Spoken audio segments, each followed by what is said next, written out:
Fala-nos sobre o teu percurso de desenvolvimento como músico e como filho de um famoso professor.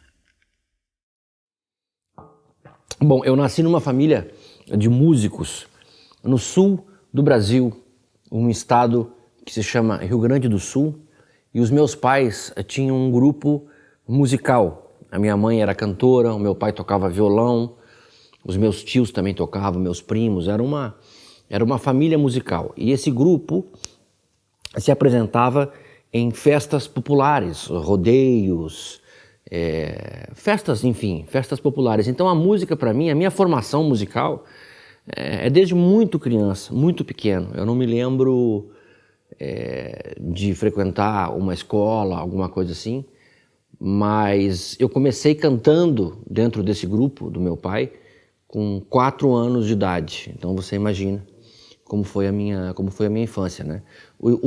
A guitarra, né, o violão, eu comecei a tocar a partir dos 6 ou dos 7 anos. Então muito jovem também.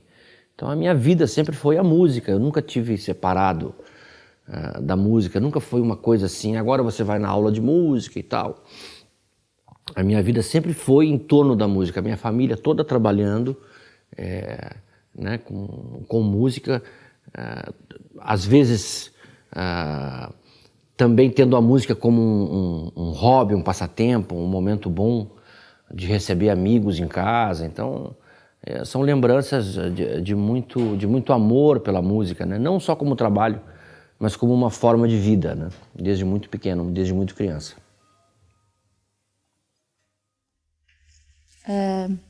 Quais são os fundamentos da sua técnica quando olha para trás no seu desenvolvimento de jogo, e podes dizer-nos quais foram essas etapas?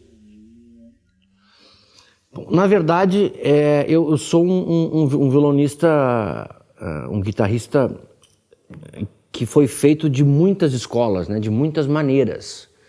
Então, eu comecei tocando essa música tradicional do sul do Brasil, e logo depois comecei a me interessar por muitas músicas diferentes, como jazz, como a música clássica, a música cigana, a música flamenca. Tudo isso despertou muito a minha curiosidade. E eu comecei a repetir essas coisas todas ao meu modo, à minha maneira.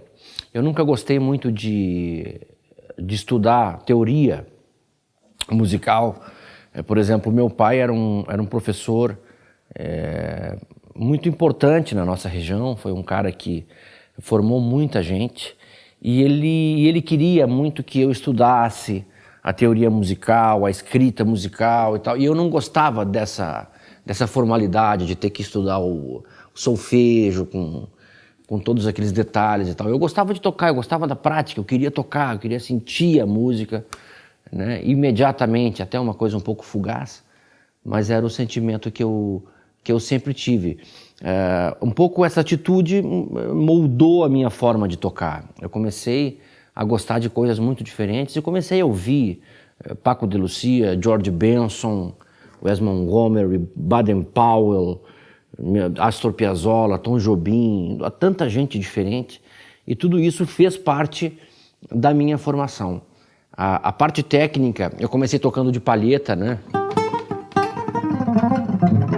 Depois, mais tarde, quando eu conheci a música de Agustín Barrios, eu comecei a querer tocar com os dedos, porque a técnica do violão clássico é muito mais polifônica, né? Muito mais completa, né? Do ponto de vista musical. Claro, você tem muito mais possibilidades, né, de tocar sozinho com essa técnica do violão clássico. Então sempre foi uma grande mistura de muita coisa. Você utilizou algum método para a guitarra clássica? Não, o meu pai tinha estudado, sim, um pouco de guitarra clássica, da maneira ortodoxa, né, com aquela postura do violão clássico, aquela mão do Tárrega, né, aquela coisa que é uma foto, na verdade, né, que a gente sabe que é uma foto, né, porque não é uma postura muito natural, O meu pai adorava aquilo e ele me ensinou algumas coisas assim, do carcasse, principalmente, né?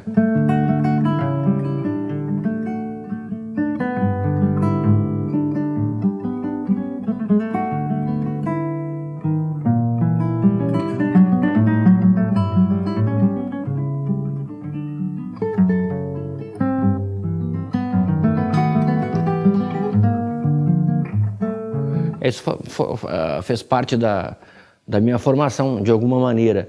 Mas eu nunca estudei muito esse repertório do violão clássico, sempre foi uma coisa um pouco distante, assim. Eu sempre me aprofundei mais dentro da linguagem do violão popular, né? Fala-nos sobre a postura de instrumento. Eu acho que a postura é um grande equívoco, acho que meio generalizado, quando alguém defende alguma postura. Porque quando a gente fala da anatomia de cada um tem uma forma de sentir, né? Fisicamente as coisas, né? Então você não pode, de alguma maneira, impor um tipo de postura para todo mundo, porque cada um tem uma maneira de sentir. Eu aprendi a tocar assim, da maneira clássica, né? Na perna esquerda e tal.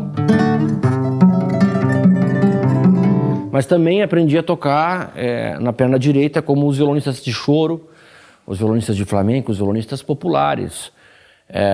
Cruzando a perna, isso aqui flamenco, né? Isso aqui que o Paco de Lucia fez, isso aqui é uma agressão também à coluna. A verdade é que tocar violão, tocar guitarra, de qualquer maneira, faz mal para a coluna. Nada é natural. É um instrumento que você tem que colocar uma atenção para tirar som dele, que não é natural, Então, de uma maneira ou de outra, você vai ter problema de coluna. O que eu acho que as pessoas devem aprender a tocar de várias maneiras, de várias posturas diferentes. E a minha dica, né, o meu conselho é que quando você comece a cansar e sinta que está cansando, que está pesando numa certa postura, você mude. Mesmo que às vezes até a interpretação perca um pouco do acabamento, da excelência, mas que você não se machuque, porque a ideia aqui é não se machucar. Isso é mais importante, inclusive, né? Então eu acho que esse conceito de tocar de muitas maneiras diferentes pode ser um entendimento muito, muito positivo. Estamos a testemunhar que os padrões folclóricos se moldam e são uma parte inseparável da música clássica. Alguma direção na música clássica afeta o seu trabalho e, em caso afirmativo, qual delas? Sem dúvida, eu acho que a música clássica é muito alimentada, sim, pelas ideias folclóricas, pelas ideias populares, né? Essa separação, ela se deu, eu acho que lá pelo século XVIII, né, XIX, ficou um pouco mais exagerada essa separação da música popular e da música clássica, tal como conceito, né? Mas eu acho que se trata só de acabamento mesmo. O músico popular, ele não está muito ligado nessas questões, né? Ele prefere muito mais a prática, né? E o músico clássico tem tem essa maneira de estudar que propicia ter uma excelência, um acabamento muito melhor. Agora, a diferença entre essas escolas, eu acho que ela vai diminuindo. Enquanto o tempo vai passando, a gente vai sentindo que essas duas maneiras de fazer música, né, elas sempre se autoalimentaram. Até que ponto conhece bem o repertório de guitarra dos séculos XVIII e XIX? Bom, mais ou menos, algumas coisas, né? Os mais famosos, o Matteo Carcassi, aquele outro italiano, eu não me lembro o nome agora, o Giuliani, coisas desse tipo, mas nunca foi o meu... Eu nunca procurei isso, né?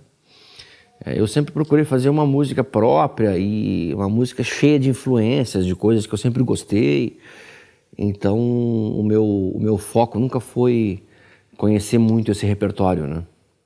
E poderia destacar um compositor? Um compositor dessa época, eu gosto muito do Carcasse. Eu acho que a maneira que ele entendeu o violão é muito pedagógico para você entender a harmonia funcional, as coisas do Carcasse, principalmente porque ficam sempre muito na primeira posição. Então é um compositor muito interessante de você usar ele como um entendimento harmônico, né? A maneira que ele vai...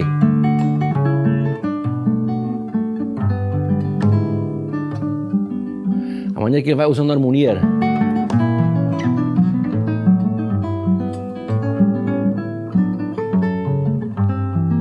Isso aqui é uma aula de harmonia.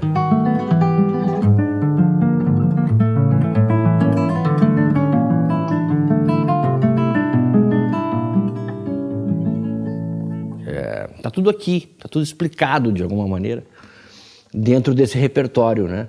Desses caras que começaram a desenhar a escola tradicional do violão. Conhece bem o repertório da guitarra clássica dos séculos XX e XXI?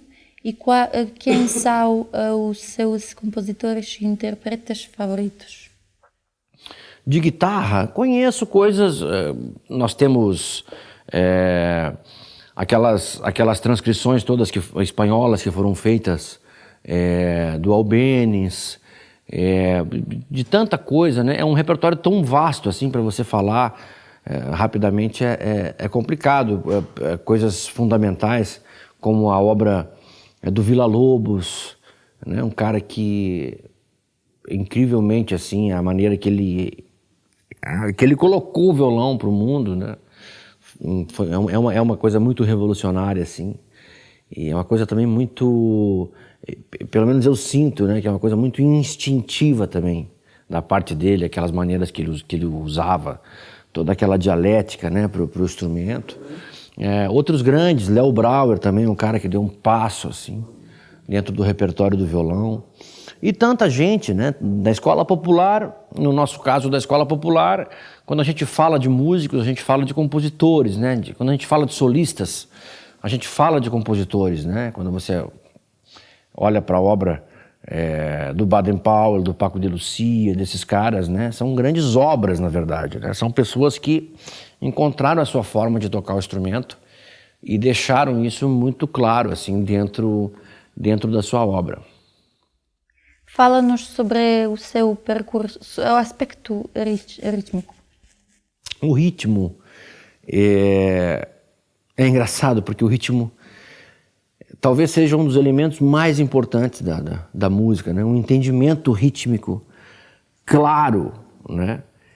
E como essas escolas propõem o ritmo, né?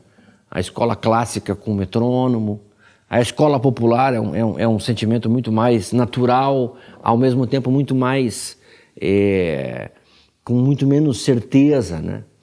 Então eu acho uma das coisas das mais importantes para você conseguir, principalmente tocar junto com alguém, em qualquer formação, você ter bem desenvolvido esse aspecto rítmico, né? O ritmo pulsa tudo, está tudo dentro dele, né? Então acho que é uma das coisas mais que o pessoal que está começando a tocar o violão tem que ficar mais atento, né? São essas questões rítmicas. Pode dizer-nos algo mais sobre o seu processo de fazer música? Bom, eu sou um compositor construído de muitas influências, né? Então, a minha forma de compor é procurar coisas, músicas que façam falta dentro de um repertório de um concerto, ter um leque grande de coisas diferentes, né? Eu acho que isso é uma coisa muito interessante, assim, você se aventurar dentro de outras escolas, compor um bolero, compor um tango, enfim, compor uma música que se aproxime mais do idioma da música impressionista, enfim, tantas formas diferentes, né, de poder fazer música, e é isso que instiga, é isso que dá vontade de você compor, né? A composição para mim, é a fotografia mais verdadeira que um músico pode ter, né, de si mesmo, né? É tocar a sua própria música. Isso, eu acredito muito nessa manifestação. Em que medida está representada a improvisação nos seus concertos? Depende muito do dia. A improvisação, ela é uma arma, ela é um recurso que você tem. Do jeito que eu faço os meus arranjos, a maneira que eu toco normalmente, eu deixo muita coisa pronta, né? Muitos arranjos prontos, sempre ao meu gosto, né? A minha maneira de sentir na hora. Por exemplo, tem dias que eu estou muito mais à vontade para improvisar, que a conexão entre as mãos e a cabeça estão mais fáceis, estão mais claras e tal, e aí eu utilizo muito mais esse recurso da improvisação. Tem dias que eu não tô tão inspirado, não tô tão à vontade, aí eu recorro, aí eu procuro essas coisas todas que eu já tenho prontas, né? Então, mas nunca é um movimento gratuito, nunca é uma maneira gratuita de você improvisar por improvisar, né? Sempre é buscando alguma coisa, algum elo, alguma beleza através de alguma melodia, alguma brincadeira rítmica que você possa surpreender, uma maneira de tocar que faça as pessoas estarem junto de você e torcer por você. Sabe, um negócio muito assim, de fazer com que o risco fique claro e pertença também às pessoas. Então é muito interessante usar a improvisação dessa forma, né? Tem muitas maneiras de improvisar, né? Diferentes escolas utilizam diferentes ferramentas, né? A gente conhece, por exemplo, a linguagem do jazz, né? São padrões estipulados e tal, que existem convenções muito claras dentro daquilo, né? Existem muitas maneiras diferentes de improvisar. Dentro da música brasileira a gente procura muito a melodia, a coisa melódica. Existe o tipo de improvisação que eu sempre procurei, que é através da melodia, né? Por exemplo, posso fazer alguma coisa aqui no...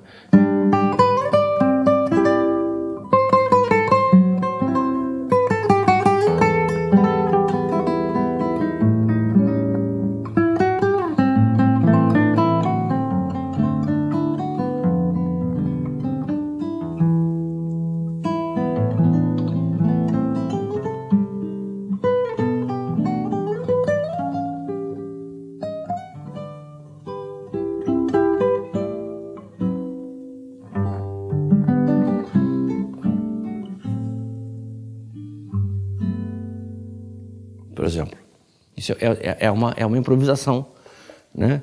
E existe essa forma de você procurar as melodias. Tem uma improvisação um pouco mais técnica, né? Que você usa as escalas dentro da harmonia, que é uma coisa mais convencional e tal. Eu prefiro cada vez mais essa linguagem dessa improvisação que está sempre atrás da beleza das melodias. Em colaboração com Sérgio Assad, compôs um concerto para guitarra e orquestra. Como surgiu a colaboração e pode-nos dizer mais sobre a música em si e também como decorreu o processo de composição? Interessante. Começou com a possibilidade do Sérgio fazer um arranjo para mim, para eu tocar com orquestra e tal. E a gente começou eu comecei a mandar ideias musicais para ele, e ele começou a gostar dessas ideias. E um dia eu tive essa luz assim, falei: Sérgio, por que a gente não faz uma música juntas, a quatro mãos, né? Vamos encontrar um tema, um propósito, e vamos fazer com que isso vire uma peça, né? Uma peça que tenha algum corpo, pelo menos uns 20 minutos, né? Em 3 movimentos e tal. E você imagina para mim, que sempre fui muito fã do Sérgio, né? O Sérgio é um cara que colocou o violão num outro lugar, assim, né? A maneira, a polifonia dele muito fina, muito rebuscada, né? Muito na frente do tempo. O Sérgio, junto com com Léo Brauer e tal. É um desses caras que colocou a guitarra em outro patamar. E para mim, que sou de uma geração mais jovem, poder fazer alguma coisa com ele é um privilégio enorme. Então a gente vai chamar essa colaboração de Ilhas Concertantes. A ideia foi essa, de colocar esse nome também, porque aí não limita, né? Não precisam ser somente um determinado número de ilhas. As primeiras 3 ilhas que a gente vai fazer e que já estão em processo de finalização, em homenagem a 3 ilhas em lugares muito diferentes. Uma ilha no nordeste do Brasil, Itaparica, que é bem na parte nordeste do Brasil. A segunda ilha se chama La Graciosa, que é uma ilha nas Ilhas Canárias, um lugar espetacular, muito lindo. E uma terceira, que se chama La Invernada, que é uma ilha de água doce na Argentina, perto da cidade de Entre Rios. Então são músicas que de alguma maneira se aproximam de lugares muito distantes, né? E é muito legal essa ideia, é muito interessante, porque fica aberto a possibilidade da gente se aproximar, por exemplo, de ir buscar outras ilhas do outro lado do mundo, do planeta, né? E continuar fazendo música. Então eu espero que isso continue acontecendo e que a gente possa fazer um repertório para o instrumento violão, né? Independente das 6 ou das 7 cordas e tal, mas deixar assim uma colaboração de muito carinho, que além de toda a admiração que nós temos um pelo outro, temos uma amizade de muitos anos, de um carinho muito grande. E essa música, eu acho que ela vai representar muito bem esse carinho que nós temos um pelo outro. Existe um certo momento em que decidiu tornar-se músico profissional? Eu não tive tempo para isso. A minha casa era um caldeirão de música, era uma loucura. Mas eu sentia, desde criança, com 4 anos, 5 anos, eu sentia que eu gostava de música, eu gostava de fazer música, eu gostava de viajar, eu gostava de estar naquele mundo de adultos, né, de gente grande, junto com os amigos do meu pai, escutar aquelas conversas de adulto. Eu não gostava do ambiente infantil, né? Não era uma coisa que me atraía, porque eu já vivia num outro lugar. Então essa certeza sempre foi desde muito criança. Isso eu acho um grande privilégio, um presente, você encontrar o que você gosta de fazer e se apaixonar por algo, né? Se entregar totalmente por algo assim desde muito pequeno. Eu acho que isso acho que faz muito bem para a cabeça. Tem muita gente que fica a vida inteira procurando o que quer fazer e não encontra um sentido, né? Uma paixão, né? E quanto é importante na vida da gente a gente ter esse norte, né? Esse foco de procurar, enfim, de procurar servir a alguma ideia, né? Se doar a algum propósito inteiramente, né? De corpo e alma. Então, para mim sempre foi muito mais dessa forma. Nunca nem pensei em fazer outra coisa que não fosse música. Como é a sua rotina diária de exercício? A minha rotina diária, nos últimos anos, mudou muito, né? Quando eu comecei a tocar violão, com 6 ou 7 anos de idade, eu usava para me acompanhar, para cantar canções, né? As coisas bem simples e tal. Quando eu me apaixonei pela guitarra solista mesmo, né? Eu tinha uns 9, 10 anos. Quando eu comecei a estudar isso, foi uma coisa de louco, assim. Foi impressionante, porque foi como se acontecesse um despertar, assim, uma coisa... E uma alucinação, meio que alienação, assim. Eu vou fazer isso o dia inteiro. Eu ficava tocando 24 horas, não eram 8 horas que eu ficava tocando. Dos meus 9 aos meus 17 anos, eu não saí de cima do violão. Eu ficava fazendo acordes, procurando sonoridades, né? E descobrindo sempre o que o instrumento pode te trazer. Todo dia você pode encontrar alguma coisa nova aqui nesse negócio. É extremamente encantador, né? Um mundo encantado, assim, que não tem fim, não tem um ponto de chegada, né? É uma eterna busca, um eterno conhecimento, né? Uma maneira de você viver sempre atrás de alguma coisa nova. Então, não existe uma rotina, nunca existiu uma rotina de trabalho, de fazer exercícios.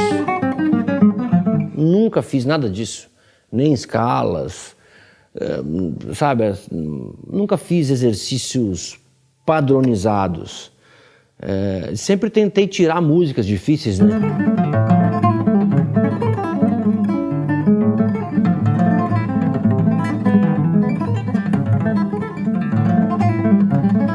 Isso sempre foi um tipo de estudo, para você conseguir realizar coisas, né? Mas dentro do mundo prático, né? Eu nunca consegui parar, agora eu vou fazer tal escala de tal coisa. Claro que existe um entendimento do braço do violão, que é um sistema muito comum dentro da escola do violão popular, dentro da linguagem da música popular. Que nós, dentro dessa linguagem, entendemos o braço do violão com um conceito dentro da harmonia funcional. Isso acontece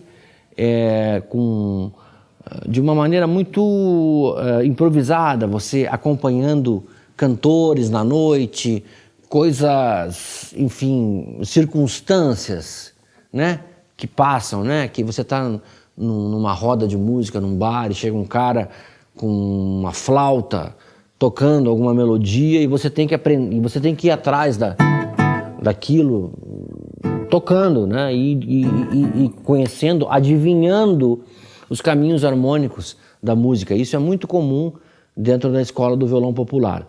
A gente entende, eu entendo o braço do violão, eu posso falar por mim, eu entendo o braço do violão em 4 trastes. Esses 4 trastes aqui, eles se repetem aqui. Eles se repetem aqui.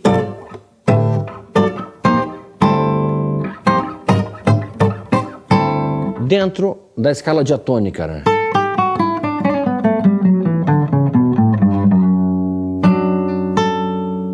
Essa escala, a gente reproduzia ela aqui.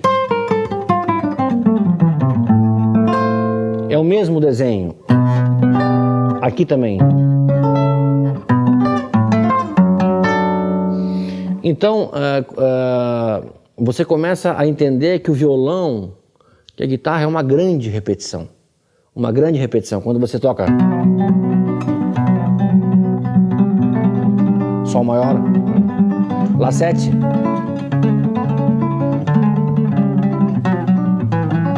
Quando você começa a entender a harmonia das músicas, a compreensão do instrumento, ela não fica mais tão misteriosa. Eu acho que isso pode ser um passo muito importante, assim, dentro do entendimento sobre o instrumento violão, sobre os temas, né, que as pessoas tocam e não sabem, né, aonde estão encaminhando harmonicamente e tal. Então eu acredito sim numa nova forma de poder ensinar, né, dentro do sistema clássico, mas também começar a prestar atenção dentro desse ponto de vista do entendimento harmônico das coisas, para que as futuras gerações consigam improvisar também, consigam entender do que se trata, né? Esse entendimento da harmonia funcional. Eu acho que isso vai ser um salto muito grande dentro das escolas, né? Acho que vai ajudar muito. Acho que as escolas, a escola clássica e a escola popular, elas têm muita coisa, muitas lacunas que podem uma ajudar a outra, né? Então eu acredito muito nesse caminho. Para mim esse é o caminho do futuro do violão.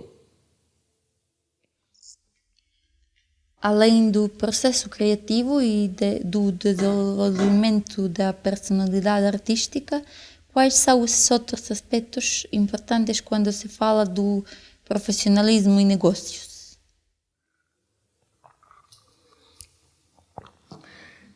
Eu acho que as pessoas, elas ficam muito focadas no sucesso que as outras pessoas fazem, né? E isso pode ser interessante, pode ser uma coisa que impulsione, né? Você também a querer desenvolver a sua carreira. Eu acho que o mais importante que isso é cada um entender que tem a sua própria história, né? E que tem que construir a sua própria história de uma forma única, de uma forma própria, como já fala, né? Então isso é muito importante porque os formatos, as fórmulas, quando elas começam a se repetir, elas não têm muita, elas não são tão atrativas, né? Então acho que o jovem músico ele tem que sim olhar para a carreira de uma forma empreendedora. Ele tem que saber do que se trata, ele tem que saber das limitações dessa profissão. Isso aqui é uma paixão. A guitarra não é um instrumento para você ficar rico. Não é um, sabe? Não é um. Isso aqui é uma dedicação. Você faz parte de um grupo de aficionados, né, por esse instrumento, que com muita sorte, muita dedicação e com muito talento você vai conseguir conduzir sim um caminho de êxito, né? Mas que não espere muita coisa, né? Que entenda que o caminho da música é muito importante para a vida, para o bem-estar, né, da sua vida, né?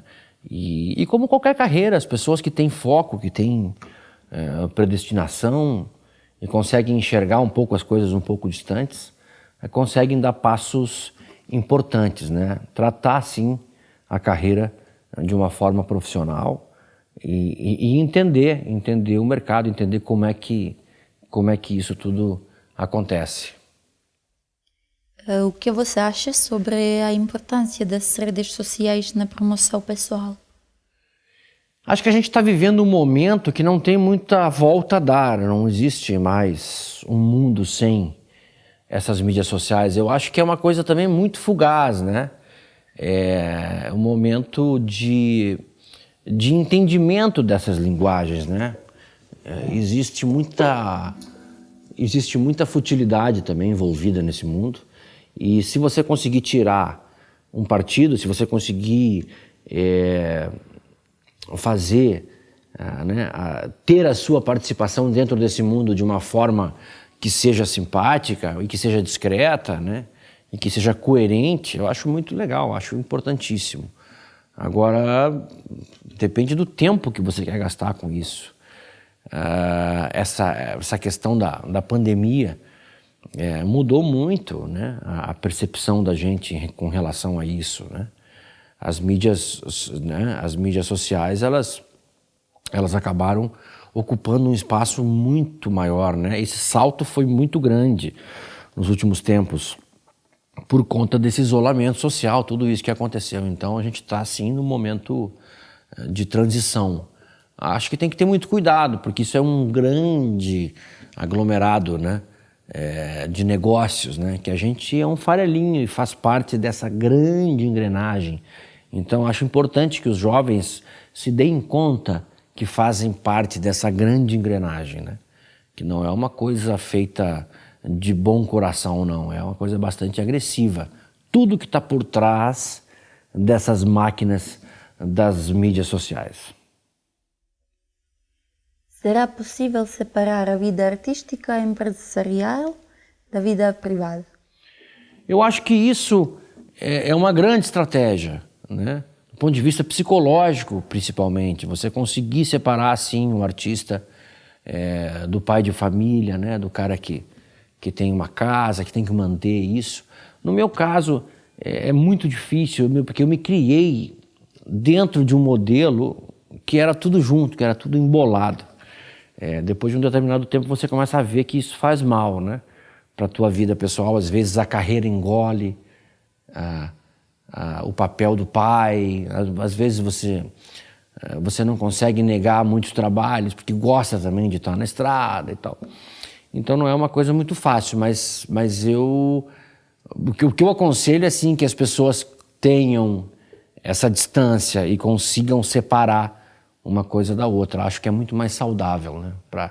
Para ambos os personagens, né? Tanto o profissional como o pessoal.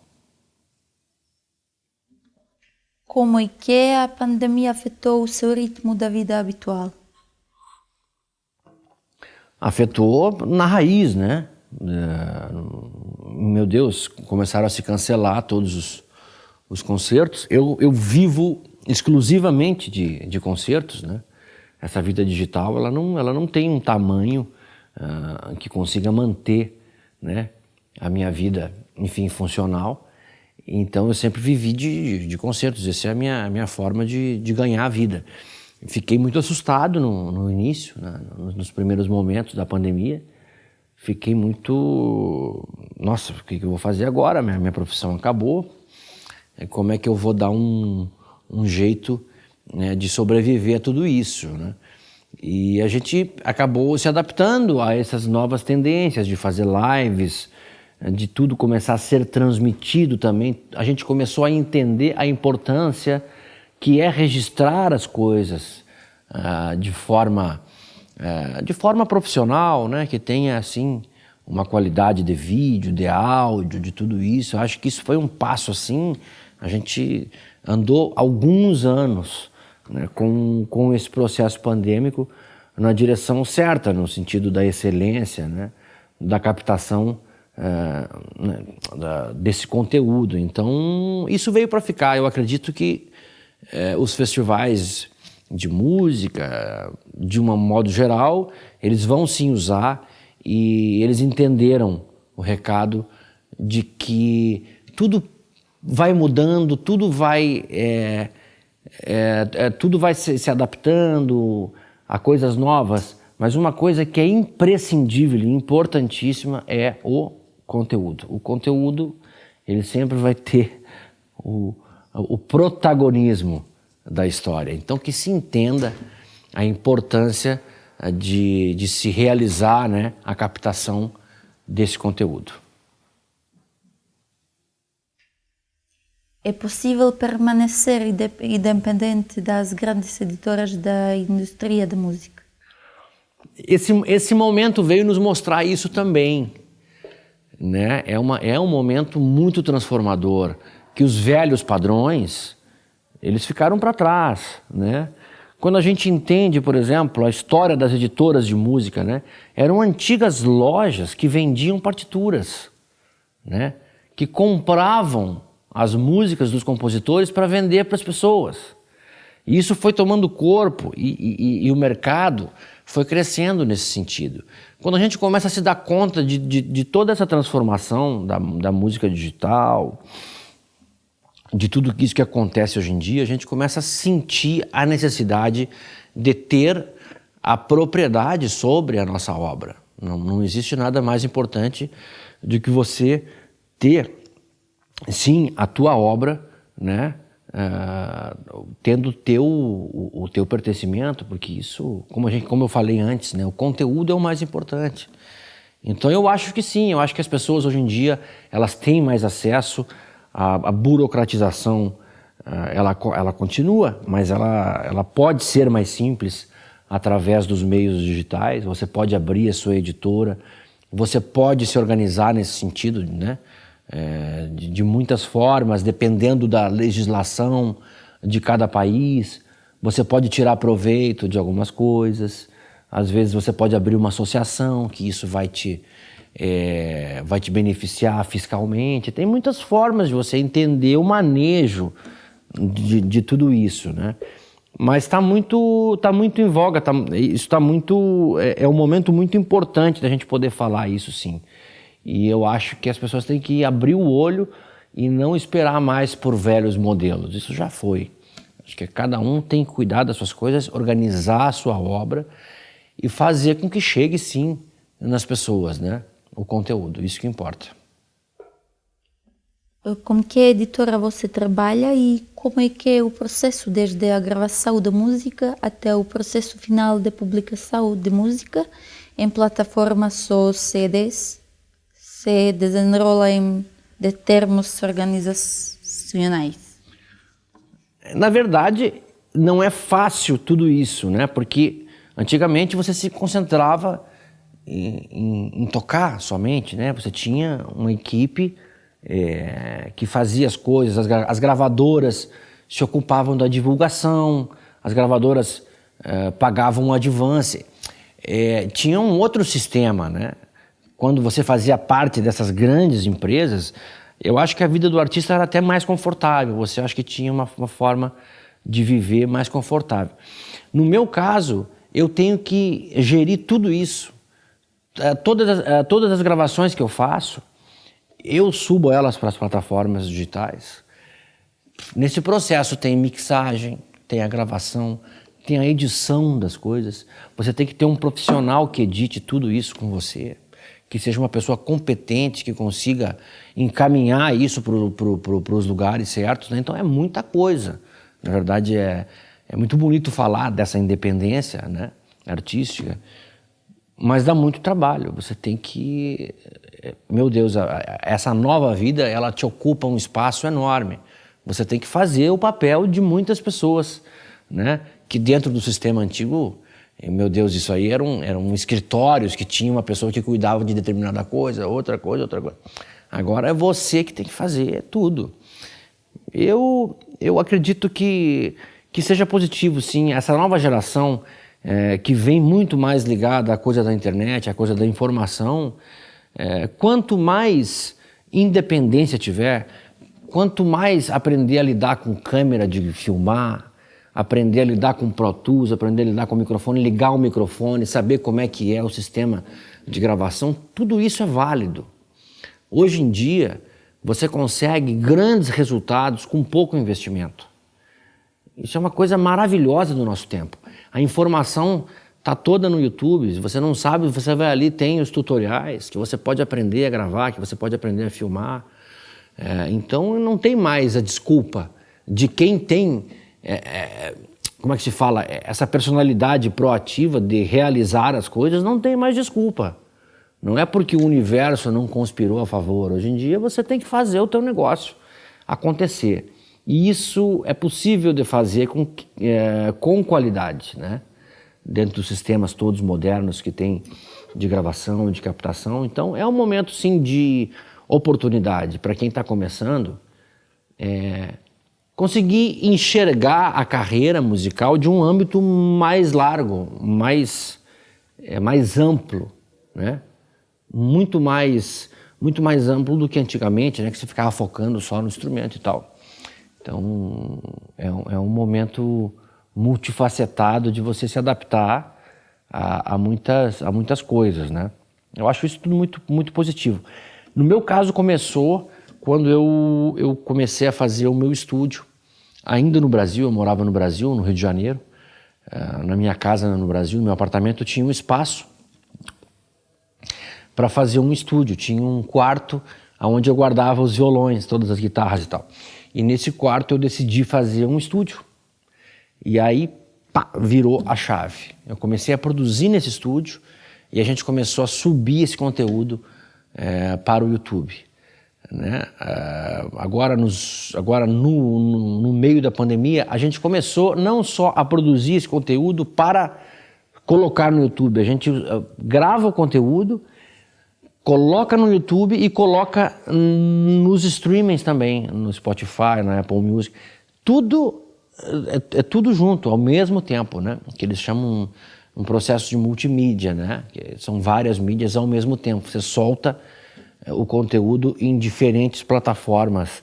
Ao mesmo tempo, você faz uma campanha de lançamento e isso tudo é vinculado, né? É tudo agarrado num lançamento só. E é uma tendência nova, né? Agora a gente não sabe até que ponto, quanto isso vai dar certo, como vai ser essa transformação. É incrível, é um momento que a gente está vivendo muito fugaz. O que a gente sabe, sem dúvida, é que as pessoas nunca tiveram tanto acesso a informação. Então, essa nova geração que vem tem que ficar atenta assim, aos sinais, né? Ficar atenta aos sinais e aprender tudo o máximo possível para conseguir realizar o seu projeto de uma forma original e com muita verdade e com muita qualidade.